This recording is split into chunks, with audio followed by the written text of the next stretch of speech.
Welcome everyone to our channel Kanoon Ki Dastak. मैं Shahbaz Sheikh, law student from Jammu University, आपकी इस वीडियो में खैर मकदम करता हूं। आज की इस वीडियो में हम dissolution of Muslim marriage act 1939 के सेक्शन 2 पर बात करेंगे। सेक्शन 2 में ग्राउंड्स बताए गए हैं कि किस तरह एक मुस्लिम वुमेन कोर्ट के थ्रू अपनी मैरिज को डिसॉल्व करती है। सेक्शन 2 के इसी हिस्से पर हम बात करेंगे कि ऐसे कौन से ग्राउंड्स हैं जिन ग्राउंड्स को लेकर एक मुस्लिम वुमेन कोर्ट में जा सकती है और अपनी मैरिज को डिसॉल्व कर सकती है। तो सेक्शन 2 के जितने भी ग्राउंड्स हैं, आइए हम वन बाय वन उनको समझने की कोशिश करेंगे।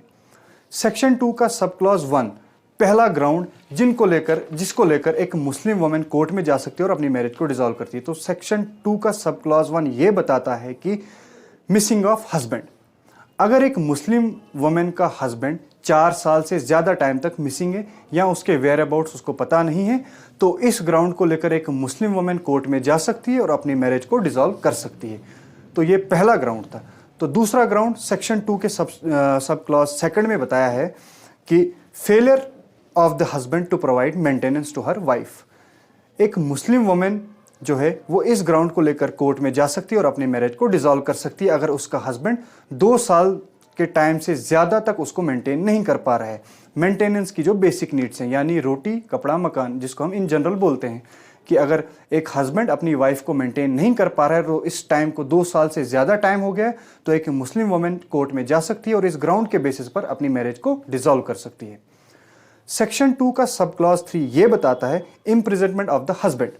अगर एक मुस्लिम वुमेन का हस्बैंड, उसको जेल हो जाती है और वो इस जो इम्प्रिजनमेंट की टर्म जो है वो 7 साल से ज़्यादा हो, अगर 7 साल से ज़्यादा उसको सज़ा हो जाती है, तो इस ग्राउंड के बेसिस पर भी मुस्लिम वुमेन कोर्ट में जा सकती है और अपनी मैरिज को डिसॉल्व कर सकती है।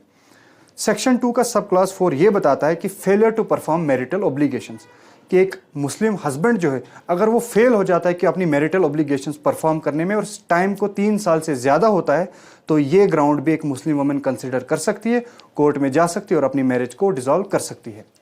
सेक्शन 2 का सब क्लॉज 5 ये बताता है कि if the husband was important at the time of marriage and continues to so, कि अगर एक हस्बैंड जो है इंपॉर्टेंट है शादी के टाइम पे या शादी से पहले, तो इस ग्राउंड को कंसिडर कर सकती है मुस्लिम वुमेन, कोर्ट में जा सकती है और अपनी मैरिज को डिसॉल्व कर सकती है।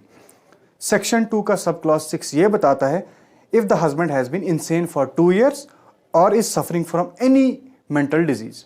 अगर इनको हम आसान भाषा में हम समझने की कोशिश करेंगे कि अगर किसी एक मुस्लिम वुमेन जो है उसके हस्बैंड का दिमागी संतुलन ठीक नहीं है या वो अनसाउंड माइंड का है, तो इस ग्राउंड को वो कंसिडर कर सकती है, कोर्ट में जा सकती है और अपनी मैरिज को डिसॉल्व कर सकती है। सेक्शन 2 का सब क्लॉज 7 ये बताता है ऑप्शन ऑफ प्यूबरिटी इसमें कंसिडर किया गया है।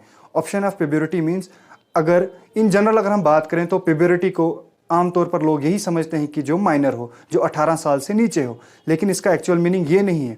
रिसेंटली अगर हम देखें तो पंजाब हरियाणा हाई कोर्ट की एक जजमेंट आई है जिसमें यह बताया गया है कि a girl can attain puberty even at the age of 17।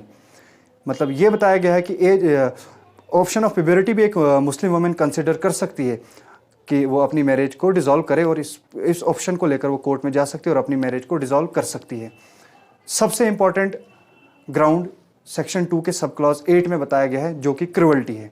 Cruelty Muslim marriage में नहीं बल्कि हर किसी मैरिज में क्रुअल्टी एक मेन ग्राउंड है जिसको लेकर एक कोई भी वुमेन कोर्ट में जाके अपनी मैरिज को डिसॉल्व करती है। लेकिन dissolution of Muslim marriage act के सेक्शन 2 के सब क्लॉज 8 में ये बताया गया है कि क्रुअल्टी के बेसिस पर क्रुअल्टी एक स्ट्रॉन्ग ग्राउंड है एक वुमेन के लिए, एक मुस्लिम वुमेन के लिए, कि वो कोर्ट में जाके अपनी मैरिज को डिसॉल्व करे। और इस क्रुअल्टी की काफ़ी टाइप्स हैं, काफ़ी ऐसी टाइप्स हैं जिनमें क्रुअल्टी डिफाइन होती है। क्रुअल्टी मतलब क्रुअल्टी में हम नॉर्मली अगर हम बात करें तो सबसे ज़्यादा इंपॉर्टेंट पॉइंट आता है हैबिचुअल असॉल्ट, कि अगर एक मर्द का अपनी जो है बीवी के साथ हैबिचुअल असॉल्ट मीन्स उसका रोज़मर्रा की ज़िंदगी में उसका बोलचाल, उसको हर एक चीज़ पे असॉल्ट करता है, तो ये भी ग्राउंड कंसिडर कर सकती है एक मुस्लिम वुमेन, कोर्ट में जा सकती है और अपनी मैरिज को डिसॉल्व कर सकती है।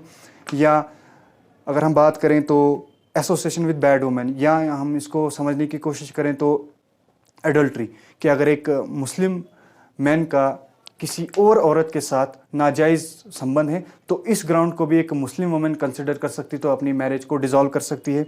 या हम बात करें तो अगर एक इनइक्विटेबल ट्रीटमेंट, मुस्लिम लॉ में एक आप सब लोगों को बखूबी मालूम होगा कि मुस्लिम लॉ में एक से ज़्यादा वाइफ मतलब 4 शादियां एक मर्द कर सकता है, 4 बीवियां रख सकता है। तो इनइक्विटेबल ट्रीटमेंट इसमें कंसिडर किया जाएगा कि अगर एक इंसान की एक से ज़्यादा बीवियां हैं तो वो उन दोनों के साथ एक जैसा व्यवहार नहीं करता है, तो इस इनइक्विटेबल ट्रीटमेंट को वो कंसिडर कर सकती है। एक मुस्लिम वुमेन कोर्ट में जाके अपनी मैरिज को डिसॉल्व कर सकती है। तो ये 8 इंपॉर्टेंट ग्राउंड्स थे। इसके अलावा भी अगर कोई मतलब रीजनेबल ग्राउंड होगा, कोई भी रीजनेबल ग्राउंड होगा तो उसको कंसिडर कर सकती है एक मुस्लिम वुमेन, तो कोर्ट में जाके अपनी मैरिज को डिसॉल्व कर सकती है। तो ये कुछ इंपॉर्टेंट ग्राउंड्स थे जो हमने आपको बताए कि इन ग्राउंड्स को लेकर एक मुस्लिम वुमेन कोर्ट में जा सकती है और अपनी मैरिज को डिसॉल्व कर सकती है। तो इन ग्राउंड्स को हमने आपको थोड़ा इन ब्रीफ बताने की कोशिश की। उम्मीद है आप सब लोगों को ये ग्राउंड समझ आ गए होंगे कि क्या क्या grounds dissolution of Muslim marriage act 1939 के सेक्शन 2 में बताए गए हैं जिनको एक मुस्लिम वुमेन कंसिडर कर सकती है और कोर्ट में जाके अपनी मैरिज को डिसॉल्व कर सकती है।